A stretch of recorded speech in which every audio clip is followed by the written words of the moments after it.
नमस्कार, मैं हूं संजय शर्मा। आप देख रहे हैं 4 PM न्यूज नेटवर्क। एनडीए गठबंधन अपना घोषणा पत्र जारी नहीं कर पाया, लेकिन इंडिया गठबंधन ने तेजस्वी ने वादों की झड़ी के साथ अपना घोषणा पत्र जारी कर दिया। खासतौर से पिछड़ों और दलितों को लेकर उन्होंने जितना फोकस किया है, उसने एनडीए में खलबली मचा दी है। पॉलिटिकल गलियारे में ये चर्चा होने लगी है कि अगर एनडीए हारा, मोहन भागवत आएंगे, कहेंगे प्रधानमंत्री जी से वानप्रस्थ आश्रम की तैयारी करिए प्रभु। चलिए, वो परामर्शदाती मंडल में आपका भी स्वागत है। उस समय क्या कहेंगे प्रधानमंत्री? अभय दुबे जी से मैं बातचीत करता हूं। अभय दुबे जी ने बताया कि ऐसा भी होगा और उस समय मोदी क्या करेंगे। बिहार की राजनीति पूरे देश को प्रभावित करने वाली है। जीते तो क्या होगा, हारे तो क्या होंगे। अभय दुबे जी ने बहुत बढ़िया आकलन किया है। सीधे लेके चलता हूं आपको अभय दुबे जी के पास। आपसे रिक्वेस्ट है, चैनल को सब्सक्राइब कर लीजिए, ज्वाइन कर लीजिए। चलते हैं अभय दुबे जी के पास। 4 PM न्यूज नेटवर्क में स्वागत है अभय दुबे जी आपका। बिहार की जंग तेज हो गई और इंडिया गठबंधन ने तो घोषणा पत्र जारी कर दिया।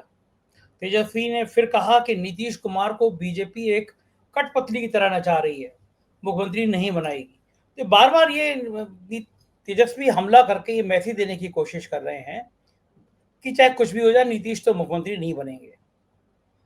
और रणनीति ये है कि जो नीतीश की तरफ महिलाओं का एक आकर्षण था, वो महिलाएं भी आहत महसूस करें कि बीजेपी ने इस्तेमाल कर लिया, और फिर बाद में नीतीश का जो वोट बैंक है वो गुस्से में आके इंडिया गठबंधन की तरफ आ जाए।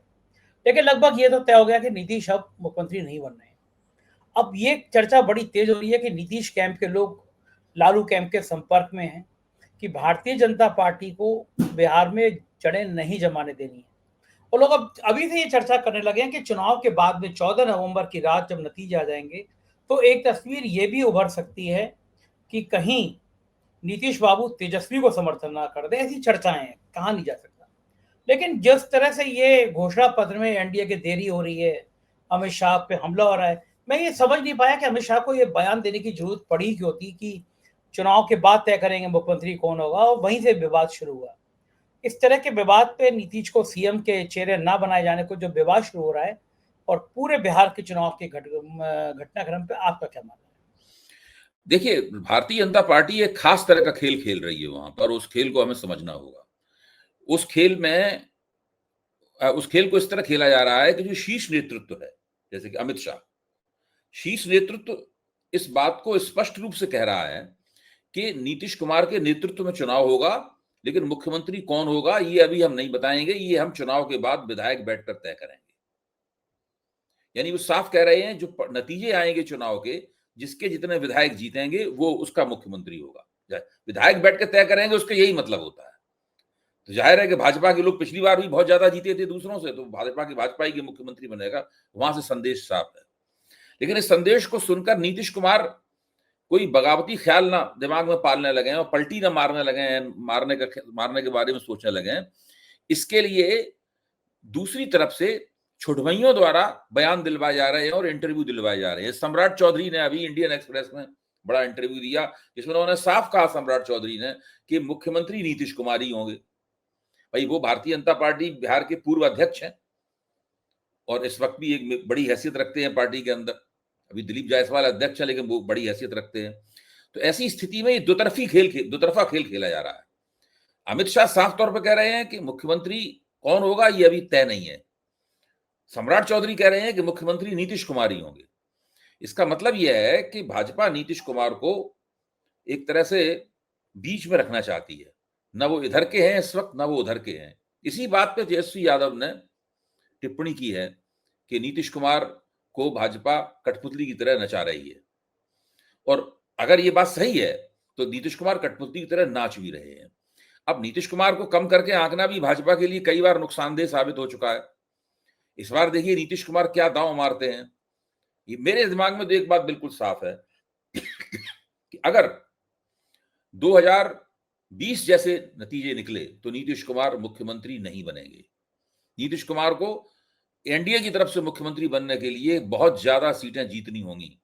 इतनी सीटें जीतनी होंगी, अगर भाजपा से ज्यादा ना हो तो भाजपा से कोई कम भी ना हो, इतनी सीटें उन्हें जीतनी होंगी, तभी वो नीतीश कुमार दोबारा मुख्यमंत्री बन सकते हैं। जहां तक उनकी पलटी मारने का सवाल है, मुझे यही पक्का यकीन है कि वो महागठबंधन की तरफ चले भी आए, वो मुख्यमंत्री पद उन्हें यहां से भी नहीं मिलने वाला है।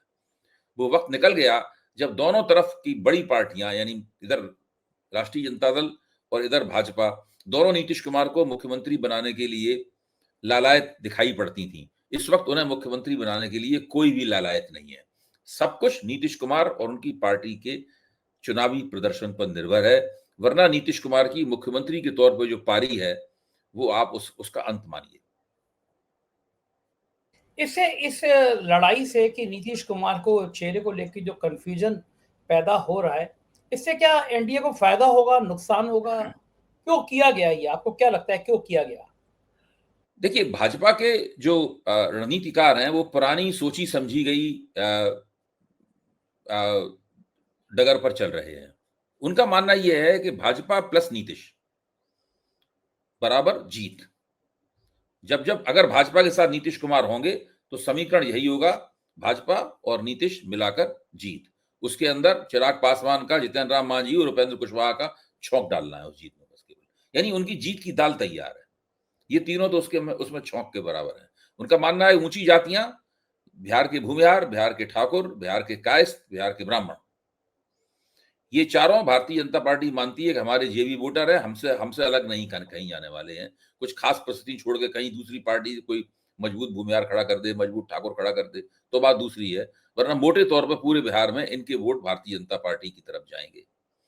नीतीश कुमार के बारे में मानते हैं कि आमतौर पर महिलाओं की उनको महिलाओं की हमदर्दी उनको प्राप्त है, और दूसरे ईबीसी और कुर्मी जाति के वोट उनकी तरफ रहेंगे। तो ये मिल जाएंगे, और उसके बाद दलित जातियों के वोट, पासवानों के वोट, मांझियों के वोट, ये सब मिल जाएंगे तो महागठबंधन की जीत पक्की है, ऐसा वो मान के चल रहे हैं। और उनका मानना यह है कि तेजस्वी यादव के मुख्यमंत्री बनने की जो संभावना है, उस संभावना से घबराकर भी ऊंची जातियां हर तरह से भारतीय जनता पार्टी के साथ होंगी। उस संभावना से घबराकर दूसरी अन्य जातियां, अति पिछड़ी जातियां भी भारतीय जनता पार्टी के साथ रहेंगी, एनडीए के साथ रहेंगी, ऐसा उनका मानना ये है। तो उनके आपस में जो भी काट फांस हो, जो भी टांग खिंचाई हो एक दूसरे की, वो मानते हैं कि इसका उनके चुनावी नतीजों पर कोई असर नहीं होगा। अबे जी, क्या लग रहा है बिहार की जो तस्वीर अभी तक उभर रही है, जो आपने देखा, बिहार का अध्ययन किया, उसमें आपको मोटा मोटा क्या अनुमान लग रहा है बिहार में? भाई देखिए, इस वक्त मेरी निगाह में बिहार में लड़ाई बराबर की है। आप किसी महागठबंधन वाले से पूछेंगे, वो कहेंगे नहीं हम जीतने जा रहे हैं। एनडीए वाले से पूछेंगे कि नहीं हमको बढ़त हासिल है, वो इस तरह की बात करेंगे। लेकिन मैं ये मानता हूं कि लड़ाई बराबर की है। भाजपा को जहां इस बात का भरोसा है कि हमारा जो सामाजिक गठजोड़ है वो काफी मजबूत है, और वो तेजस्वी यादव यानी आरजेडी के मुस्लिम यादव जो समीकरण है, उस समीकरण के जो प्रतिनिधि हैं तेजस्वी यादव, उनके मुख्यमंत्री बनने की संभावना या अंदेशा जो कुछ भी है, वो भाजपा का जो सामाजिक गठजोड़ है उसको एकजुट रखेगा, कोई भी परिस्थिति हो, ऐसा वो मानते हैं। दूसरी तरफ तेजस्वी यादव और कांग्रेस और सीपीआई-एमएल और मदन सैनी की पार्टी, इन सब लोगों का मानना यह है कि हम उसी मर्मस्थल पर प्रहार करेंगे जिसके बारे में सोच के एनडीए में बेचैनी पड़ जाती है, और वो मर्मस्थल है अति पिछड़ा वोट, जो बिहार का 35% वोट है। तो आज उन लोगों ने अपना घोषणा पत्र जारी किया। आप उस घोषणा पत्र की 10 प्रमुख वादे आप उनके सुनिए, तो उससे लग जाएगा कि वो कहां मर्मस्थल पर प्रहार कर रहे हैं। वो कह रहे हैं, पहला, अति पिछड़ा अत्याचार निवारण कानून बनाया जाएगा, जैसे कि SC/ST एक्ट है। ऐसा आज तक भारत के इतिहास में नहीं हुआ है। अति पिछड़ों को वो अधिकार नहीं प्राप्त है कभी भी जिस तरह का SC/ST एक्ट में प्राप्त है। नंबर 2, पंचायत और नगर निकाय चुनाव में ईबीसी के लिए आरक्षण 20% से बढ़ाकर 30% कर दिया जाएगा। नंबर 3, 50% आरक्षण की सीमा खत्म करने वाला कानून संविधान की 9वीं अनुसूची में शामिल करने की मांग की जाएगी। नंबर 4, सरकारी नौकरियों में नॉट फाउंड सूटेबल व्यवस्था को खत्म किया जाएगा ताकि किसी योग्य उम्मीदवार को बाहर न किया जाए। नंबर 5, अति पिछड़ा वर्ग की सूची की समीक्षा के लिए एक विशेष कमेटी बनाई जाएगी। नंबर 6, सभी भूमिहीन ईबीसी, SC/ST और ओबीसी परिवारों को गांव में 5 डेसिमल और शहर में 3 डेसिमल जमीन दी जाएगी। नंबर 7, निजी स्कूलों में आरक्षित सीटों का आधा हिस्सा ईबीसी, ST, ओबीसी बच्चों को मिलेगा। नंबर 8, 25 करोड़ तक के सरकारी ठेकों में वंचित वर्गों को 50% भागीदारी दी जाएगी। राज्य के निजी कॉलेजों और विश्वविद्यालयों में आरक्षण लागू किया जाएगा। आरक्षण व्यवस्था की निगरानी के लिए स्वतंत्र प्राधिकरण बनेगा और किसी भी बदलाव के लिए विधानसभा की मंजूरी जरूरी होगी। इन 10 प्रमुख बातों को देख के लगता है कि ये वही वो जनाधिकार, अति पिछड़ा जनाधिकार संकल्प पत्र है जो कि राहुल गांधी ने इन सब अपने साथियों की सूची, जब कांग्रेस का महाधिवेशन चल रहा था, कांग्रेस वर्किंग कमेटी का, तब उन्होंने जारी किया था। ये उसी की हाइलाइट्स हैं। इसके साथ में लोगों को नौकरी देने का उनका वायदा जो है, जीविका दीदियां हैं उनके लिए जो उनका वायदा है, ये सब वायदे तो अलग से हैं इसके अलावा। तो ये 10 जो वायदे मैंने आपके सामने गिनाए हैं, इन 10 वायदों का मकसद ये है कि वो एनडीए के एक खास जनाधार में सेंध लगाना चाहते हैं। जो राहुल गांधी की सामाजिक न्याय की जो राजनीति है, उसका पूरा असर इसके ऊपर है। आज तक कभी भी राष्ट्रीय जनता दल ने अपने लंबे इतिहास में, चाहे वो चुनाव जीता हो चाहे वो हारा हो, कभी भी ईबीसी वोट प्राप्त करने के लिए इस तरह का घोषणा पत्र जारी नहीं किया है। ये पहली बार हो रहा है। ये घोषणा पत्र जारी करने की रणनीति तो वो पहले से बना रहे थे। लगातार संविधान पर हमला वो चाह रहे थे, दलित और पिछड़े वर्ग में वो अपनी पैठ बना पाए। बिहार में जो दलित वर्ग है उसका रुझान आपके हिसाब से किधर जाएगा? दलित वर्ग क्या एनडीए के साथ रहेगा, एनडीए गठबंधन के संग रहेगा? संविधान भाई, की जो बातें हो रही हैं, क्या रहेगा? अगर कागजी तौर पे देखा जाए तो मैं मानता हूं कि बिहार का दलित वर्ग अभी एनडीए के साथ रहेगा। मुझे ऐसी कोई बात नहीं दिखाई पड़ती जिससे मुझे लगा कि वो महागठबंधन में लौट आएगा। लेकिन लेकिन इसी के साथ एक बड़ा लेकिन भी जुड़ा हुआ है, और वो लेकिन ये है कि ये जो मैंने आपको 10 प्रमुख वादे महागठबंधन के घोषणा पत्र के बताए, इसमें साफ लिखा हुआ है कि ईबीसी, एससी, एसटी और ओबीसी परिवारों को गांव में 5 डेसिमल और शहर में 3 डेसिमल जमीन दी जाएगी। साथ में निजी स्कूलों में भी आरक्षण की सुविधा इन सब वर्गों के लिए दी गई है। निजी कॉलेजों और विश्वविद्यालयों में आरक्षण की सुविधा इन सब वर्गों के लिए दी हुई है। सरकारी कॉलेजों आरक्षण में तो आरक्षण पहले से है ही, निजी क्षेत्र में भी दिया। तो इस तरह से देखा जाए तो एक नई जमीन भी ये तोड़ता है।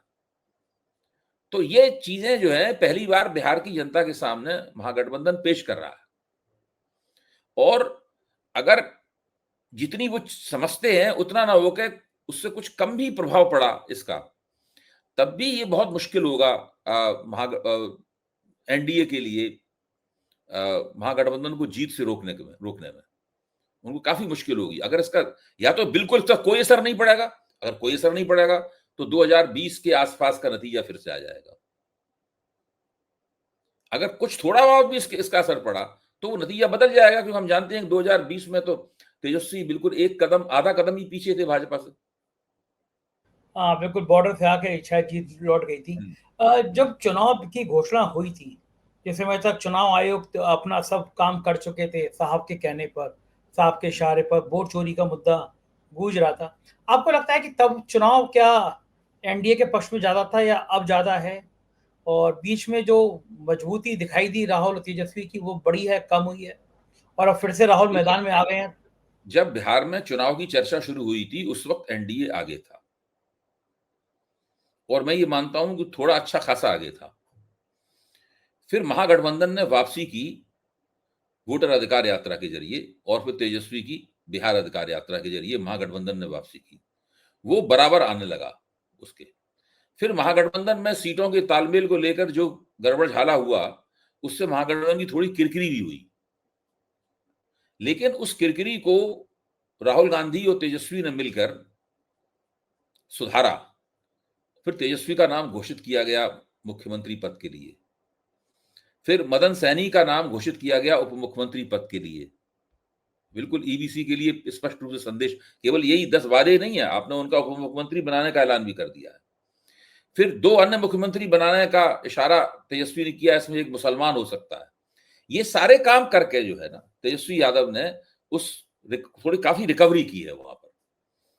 तो इसलिए मैं कहता हूं कि लड़ाई इस वक्त बराबर की है। अगर ये लोग नहीं काम करते तो एनडीए आगे होता। अबे जी, दो स्थितियों पर विचार करते हैं। अगर एनडीए जीतता है, बिहार में सरकार बनती है, तो खास तौर से उत्तर प्रदेश के मुख्यमंत्री योगी आदित्यनाथ पर क्या असर पड़ेगा? पहला सवाल। और अगर बिहार चुनाव हारते हैं तो फिर मोदी की कुर्सी पर इसका क्या असर पड़ेगा? दोनों स्थितियों देखिए, में अगर जरा बिहार चुनाव एनडीए हार जाता है, जिसकी संभावना है, मैं ये नहीं कह रहा हूं हार ही जाएगा, इसकी कोई गारंटी नहीं दी जा सकती, लेकिन इसकी संभावना है कि एनडीए वहां चुनाव हार जाए, तो फिर नरेंद्र मोदी के लिए प्रधानमंत्री पद पर 2029 तक बने रहना काफी मुश्किल हो जाएगा, बावजूद इसके कि अभी तक आरएसएस और बीजेपी के पास उनका कोई विकल्प नहीं है। फिर बहुत सारी ऐसी शक्तियां एनडीए के भीतर और भाजपा के अंदर सक्रिय हो जाएंगी जो नरेंद्र मोदी की टांग खींचेंगी। राष्ट्रीय स्वयंसेवक संघ की दावेदारियां और मजबूत हो जाएंगी। फिर नरेंद्र मोदी के लिए पार्टी पर जो नरेंद्र मोदी ने अभी तक राष्ट्रीय स्वयंसेवक संघ के उम्मीदवार की घोषणा अध्यक्ष पद के लिए रोके रखी है, फिर हो सकता है कि तुरंत राष्ट्रीय स्वयंसेवक संघ अध्यक्ष पद की घोषणा अपने मन का उम्मीदवार वहां पर आरोपित कर दे। तो इस तरह की बहुत सी घटनाएं शुरू हो जाएंगी बिहार चुनाव में अगर पराजय होती है एनडीए की। तो देखिए, बिहार चुनाव में एनडीए की पराजय तभी होगी जबकि वास्तव में जमीन पर नीतीश भाजपा सरकार के खिलाफ काफी एंटी इनकम्बेंसी होगी। देखिए, इनकी पराजय होगी, ये तगड़ी पराजय होगी, आप इसे मार्जिनल डिफीट मत मानिए होगी, या तो होगी नहीं पराजय, पराजय होगी तो बिल्कुल स्पष्ट पराजय होगी। और जिस तरह जिस तरह लालू यादव ने 1995 में एक स्पष्ट बहुमत हासिल किया था, उस तरह का स्पष्ट बहुमत राष्ट्रीय जनता दल और महागठबंधन हासिल करेगा। और अगर जीतते हैं एनडीए गठबंधन तो उत्तर प्रदेश की राजनीति पे क्या असर पड़ेगा? क्योंकि आज जो सूचना आई थी, एक बड़ी चौंकाने वाली खबर थी, बीजेपी के अंदर चर्चा चल रही थी कि योगी आदित्यनाथ की रैलियों को रोका गया है। केशव मौर्य वहाँ के इंचार्ज हैं। नीतीश के खेम का कहना है कि योगी आदित्यनाथ जिस तरह की सभाएं कर रहे हैं उससे बीजेपी को और ज़्यादा नुकसान हो जाएगा हिंदू मुसलमान गोलबंदी करने में। तो अगर ऐसी स्थिति में वो जीतते हैं चुनाव, तो क्या उत्तर प्रदेश में जो जंग चल रही है, योगी बनाम केशव मौर्य, योगी बनाम ब्रजेश पाठक, भारतीय जनता पार्टी के अंदर जो आंतरिक विद्रोह चल रहा है, एक बात बड़ी पहले कही गई थी योगी आदित्यनाथ को बुलाकर कि जनता सरकार चुनती है कि किसकी सरकार आएगी, लेकिन मुख्यमंत्री विधायक चुनते हैं। और इस समय जो विधायक है वो दिल्ली के इशारे पे, इसमें कोई शक नहीं, दोनों डिप्टी सीएम दिल्ली के इशारे पे। तो अगर मोदी जी प्रचंड बहुमत से इंडिया गठबंधन की सरकार बनाते हैं तो क्या उत्तर प्रदेश में भी राजनीति में जलजला आ सकता है? देखिए, नरेंद्र मोदी के हाथों को मजबूत करने के लिए ये कोई जरूरी नहीं है कि एनडीए को कोई प्रचंड बहुमत प्राप्त हो, उसकी सरकार बन जाना काफी है। सरकार बन जाती है और भाजपा अपना मुख्यमंत्री बना देती है और नीतीश कुमार पलटी नहीं मारते। तीन बातें हैं, सरकार बने यानी बहुमत प्राप्त हो, भाजपा अपना मुख्यमंत्री बना दे और नीतीश कुमार उससे नाराज होकर पलटी न मारे। अगर ये तीनों काम हो गए तो उससे नरेंद्र मोदी मजबूत होंगे और योगी आदित्यनाथ उससे कमजोर होंगे। राष्ट्रीय स्वयंसेवक संघ को भी संदेश जाएगा कि मोदी के बिना और कोई चारा नहीं है। संघ भी अपने पत्तों, कौन सा पत्ता खेले कौन सा पत्ता ना खेले, इस बात पर तो पुनर्विचार करेगा। लेकिन अगर उसकी हम लोग चर्चा पहले कर ही चुके हैं कि क्या होगा।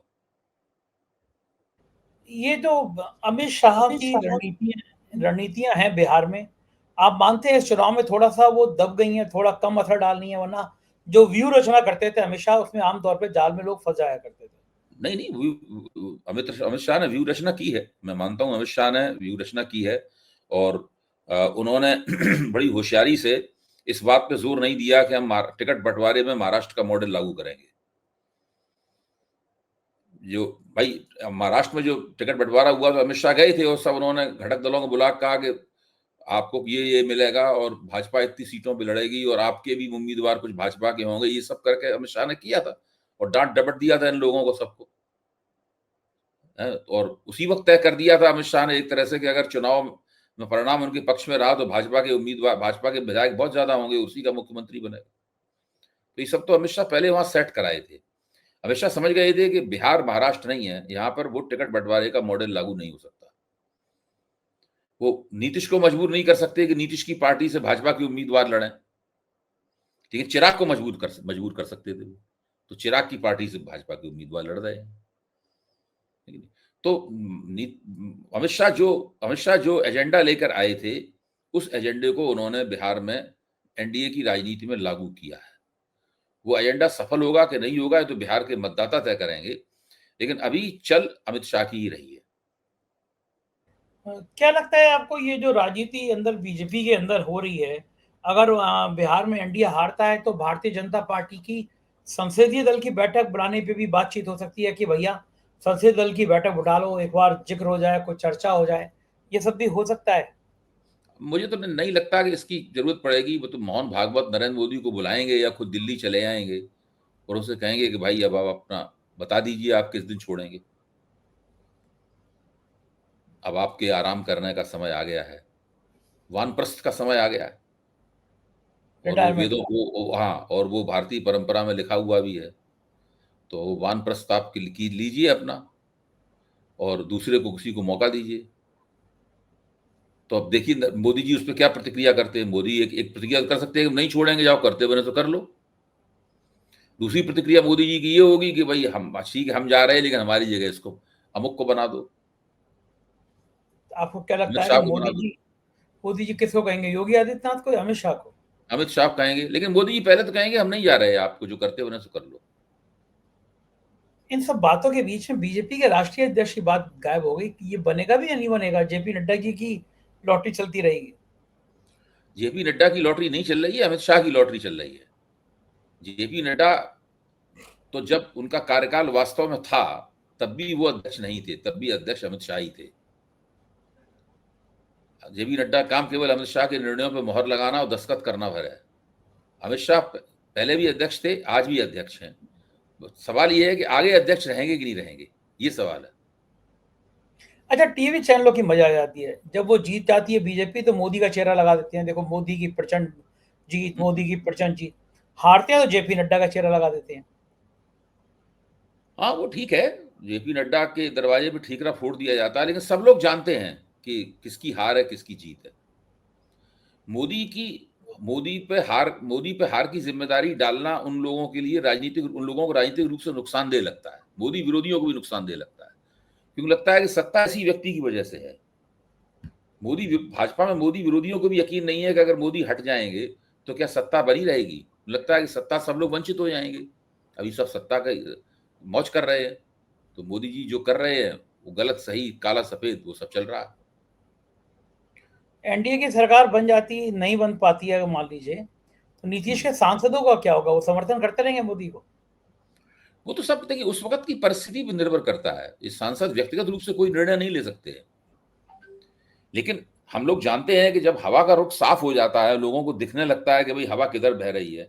अगर नीतीश कुमार को, उनके सांसदों को, उनकी पार्टी को, खुद उनको, उनके बेटे को और उन ललन सिंह वगैरह ऐसे लोगों को जो भाजपा में घुसे हुए हैं, एक पैर इनका भाजपा की नाव में है, उन सबको लगने लगेगा कि राष्ट्रीय स्तर पर हवा एनडीए के खिलाफ, मोदी के खिलाफ, भाजपा के खिलाफ चल रही है, तो उनको बदल जाने में एक पल नहीं लगेगा। अच्छा, आपको क्या लगता है इंडिया गठबंधन की सीटें आ गई तो नीतीश बनेंगे या नहीं बनेंगे? बिल्कुल नहीं बनेंगे। नहीं बनेंगे। मैं बता रहा हूँ नीतीश इसी शर्त पे बन सकते हैं कि उन्हें जो सीटें मिली हैं उन सीटों में वो कम से कम 60-70% का स्ट्राइक रेट निकालें। अच्छा, मान लीजिए नीतीश को ये नहीं बनाते हैं तो एक स्थिति बन सकती है कि नीतीश तेजस्वी को समर्थन कर दें। वो तो इस पर डिपेंड करता है कि क्या नीतीश के समर्थन से तेजस्वी मुख्यमंत्री बन जाएंगे, क्या तेजस्वी के पास इतनी सीटें होंगी कि वो नीतीश के समर्थन से, वो तो उस वक्त क्या मैथमेटिक्स, उस वक्त की गणित क्या होगी उस पर निर्भर करेगा। हालांकि संभावना हो सकती है ये भी हो जाए। सब कुछ हो सकती है। मैं देखिए भाजपा के लिए भी ज्यादा सुरक्षित यही होता आज की तारीख में कि अभी वो कहती है कि नीतीश कुमार ही मुख्यमंत्री बनेंगे, गलती तो कर ली। भाजपा के लिए ये दांव ज्यादा सुरक्षित होता। फिर बाद में अगर नीतीश कुमार की बहुत कम सीटें आती और भाजपा की बहुत ज्यादा सीटें आती, तब भाजपा ये प्रस्ताव रख सकती थी कि भाई आपकी तो बहुत ही कम सीटें आई हैं, आप क्यों, हाँ। हम लोकतंत्र का तकाजा है कि हमारे लोग मुख्यमंत्री बने, आप बहुत बन चुके हैं मुख्यमंत्री, तब भाजपा ये सौदा करती उनसे। लेकिन भाजपा ने अभी से ही नीतीश कुमार के नाम पर कट्टा लगा दिया है, क्रॉस लगा दिया है। बड़ी बात है। बहुत बहुत शुक्रिया अभय जी, आपने मुझे इतना समय दी, बातचीत की। Thank you. ये थे अभय दुबे जी, पूरी बातचीत आपने सुनी। कैसी लगी बातचीत बताइएगा जरूर। शुक्रिया, थैंक यू।